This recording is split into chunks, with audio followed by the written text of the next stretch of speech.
Rossiyadagi vatandoshlarimiz diqqatiga. Siz O'zbekistonga pul yuborishga ortiqcha foizlar yoki kurs pastligidan charchadingizmi? Unda sizlarga eng zo'r kursda yuborish imkonini beradigan Yubor ilovasini tavsiya beraman.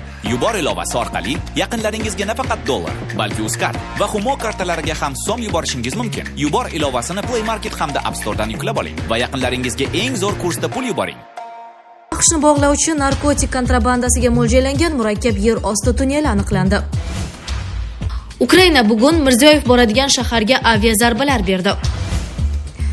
Eron Kuvayt xalqaro aeroportiga aviazarba berdi. Sening toming ketgan. Tramp Livanga hujum tufayli Netanyahuni qattiq qo'ydi. Surxondaryoda kim o'zar o'ynagan o'smirlar halok bo'ldi. Tramp Tehronning og'zaki va'dalarini yetarli emas deb hisoblamoqda. Meksika va AQShni bog'lovchi narkotik kontrabandasiga mo'ljallangan murakkab yer osti tunneli aniqlandi. Meksika bosh prokuraturasi joriy yilning 31-may kuni Tijuana shahri yaqinida AQSh chegaralariga olib borishi mumkin bo'lgan murakkab yer osti tunnelini aniqladi. Bu haqda Fox News xabar berdi.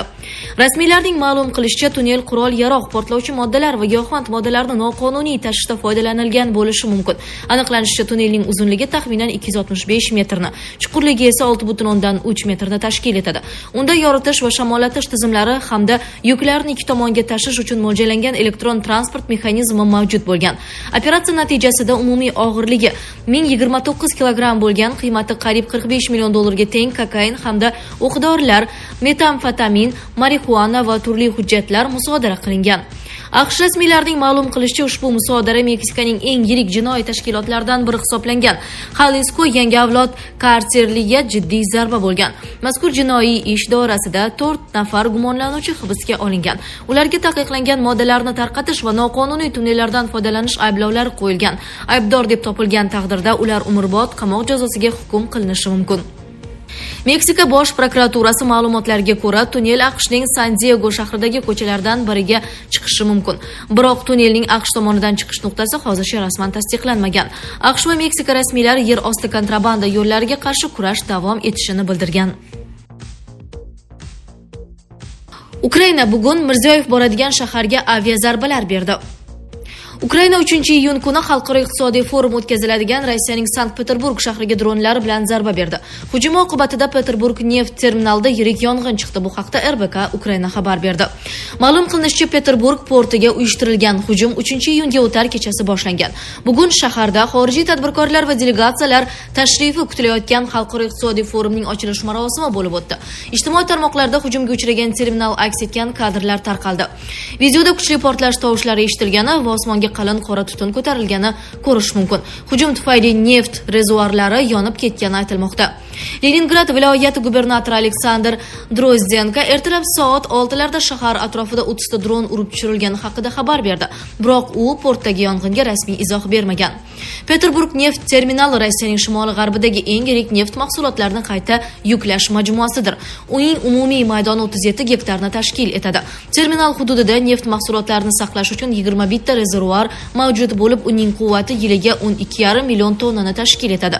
Spark Interfax ma'lumotlariga ko'ra, 2024-yilda Sankt-Peterburgdagi neft terminalining daromadi 8,6 milliard rublni, sof foydasi esa 5,8 milliard rublni tashkil etgan. Eslatib o'tamiz, Sankt-Peterburgda 3-6 iyun kunlari Peterburg xalqaro iqtisodiy forumi bo'lib o'tadi. Eron Kuvayt xalqaro aeroportiga aviazarba berdi. Kuvayt xalqaro aeroportining yo'lovchi terminaliga Eronning dron va raketalari bilan uyushtirilgan hujum oqibatida bir necha kishi jarohat oldi. Bu haqda mamlakat mudofaa vazirligi hamda fuqaro aviatsiyasi idoralari ma'lum qildi.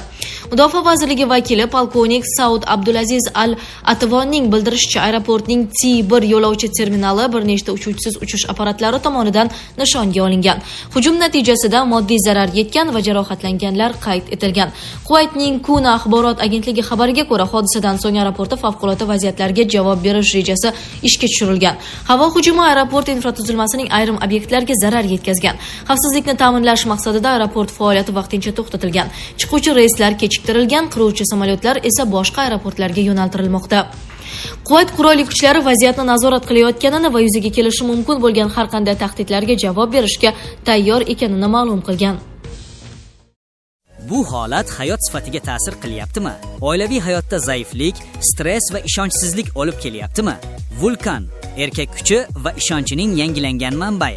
Prostata bezi adenomasi surunkali prostatitdan qutulishga yordam beruvchi ishonchli formula. Atigi 5-7 kun ichida natijasini sezasiz. O'zingizni yengil va ishonchli his eting. Vulkan siz izlagan tabiiy yechim. Sening toming ketgan. Tramp Livanga hujum tufayli Netanyahuni qattiq koyidi. Donald Tramp Isroil bosh vaziri Netanyahu bilan telefon orqali muloqotda uni Livan mojarosidagi eskalatsiya uchun qattiq tanqid qildi deb yozmoqda Axios bir nechta manbalarga tanib. Suhbatdoshlardan birining aytishicha, AQSh yetakchisi Isroil bosh vazirini nonko'rlikda ayblagan. Sening toming ketgan. Agar men bo'lmaganimda sen hozir qamoqda o'tirgan bo'larding. Men seni qutqaryapman. Endi seni hamma yomon ko'radi. Shu sababli hamma Isroilni yomon ko'radi. Boshqa bir manbaning aytishicha, Tramp qaysidir pallada quturib ketgan va Netanyahuga shunday deb baqirgan: sen nima qilib yuribsan o'zi? Axios manbasi qayd etishicha, Tramp va Netanyahu o'rtasida oldin ham keskin ruhdagi telefon muloqotlari bo'lib turgan, ammo bu Tramp Oq uyga qaytganidan keyingi davrdagi eng og'ir suhbatlardan biri bo'ldi. Nashr taxminiga ko'ra, Trampning g'azab otiga minishiga Livandagi eskalatsiya AQShning Eron bilan olib borayotgan muzokaralarni barbod qilish xavfini tug'dirgani sabab bo'lgan. Telefon orqali muloqotdan so'ng Tramp Trust Social ijtimoiy tarmog'ida Netanyahudan Bayrutda yirik amaliyot o'tkazmaslikni so'ragani va u o'z qo'shinlarini ortga qaytargani haqida yozdi. Tramp Hizbulloh rahbariyati vakillari bilan ham gaplashgan va ular Isroil va uning harbiy xizmatchilarini o'qqa tutishni to'xtatishga rozi bo'lganini qo'shimcha qilgan. Netanyahuning idorasi ham bosh vazir va Tramp o'rtasidagi muloqot haqida xabar bergan. Netanyahu agar Hizbulloh Isroil shaharlarini o'qqa tutishni to'xtatmaydigan bo'lsa, Isroil Bayrutdagi terrorchilik nishonlari bo'ylab zarbalar berishdan ogohlantirgan. Bizning pozitsiyamiz o'zgarmaydi degan Isroil bosh vaziri. Isroillik rasmiylardan biri Axios nashriga Isroil Hizbullohning Bayrutda obyektlarga zarba berishni rejalashtirmayotganini ma'lum qilgan. Amerikalik mulozim esa Tramp Netanyahu bilan muloqotda o'z pozitsiyasini o'tkazganini aytgan. Mayli, faqat hammasi yaxshi bo'lishiga ishonch hosil qiling degan edi yakunda Netanyahu. Surxondaryoda kim o'zar o'ynagan o'smirlar halok bo'ldi. Surxondaryo viloyatining Uzun tumanida Damas va Nexia o'rtasida uyushtirilgan poygada 2 kishi halok bo'ldi. Bu haqda Yo'l harakati xavfsizligi xizmati xabar bermoqda. Ma'lum qilinishicha, hodisa 28-may kuni soat 23:50larda Uzun tumani Chaqar mahallasi hududidan o'tuvchi D169 avtomobil yo'lining 132 kilometrida sodir bo'lgan. 17 yoshli o'smir 4 nafar tengquri bilan birga Damas rusumli avtomobilni boshqarib ketgan. Shu vaqtda u o'zi bilan bir yo'nalishda harakatlanayotgan 20 yoshli tanishning Nexia avtomobili bilan kim o'zarga harakat qilgani aytilmoqda. Nexia haydovchisi ham haydovchilik guvohnomasiga ega bo'lmagan. Oqibatda 2 avtomobil ishtirokida yo'l transport hodisasi sodir bo'lgan. Hodisa oqibatida Damas avtomobilini boshqargan voyaga yetmagan haydovchi hamda Nexia avtomobilidagi yo'lovchilardan biri vafot etgan. Qolgan ishtirokchilar turli darajadagi tan jarohatlari bilan tibbiyot muassasasiga yetkazilgan.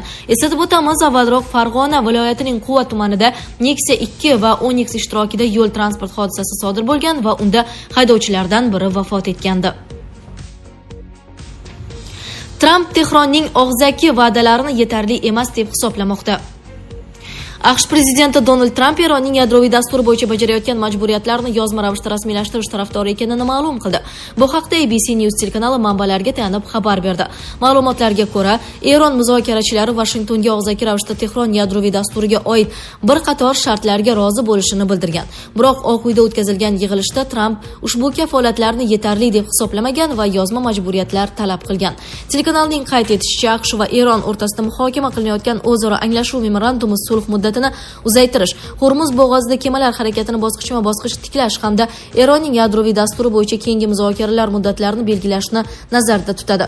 Manbalarga ko'ra, tomonlar avvalroq Tramp ma'muriyati va Eron rasmiylarini qoniqtiradigan kelishuv loyihasi yuzasidan dastlabki kelishuvga erishgan. Hujjatda Eronning yadroviy qurol ishlab chiqarmaslik bo'yicha yozma majburiyati aks etgan bo'lsa-da, mamlakat yadroviy dasturining boshqa jihatlariga oid aniq talablar kiritilmagan. Avvalroq New York Times nashri Tramp ma'muriyati Eron bilan tuzilishi mumkin bo'lgan kelishuv shartlarini yanada kuchaytirib, Tehronga yangi takliflar yuborgani haqida xabar bergan edi. Sizlarga yetkazmoqchi bo'lganlarimiz shulardan iborat edi. Dunyo yangiliklaridan uzoqlashmang.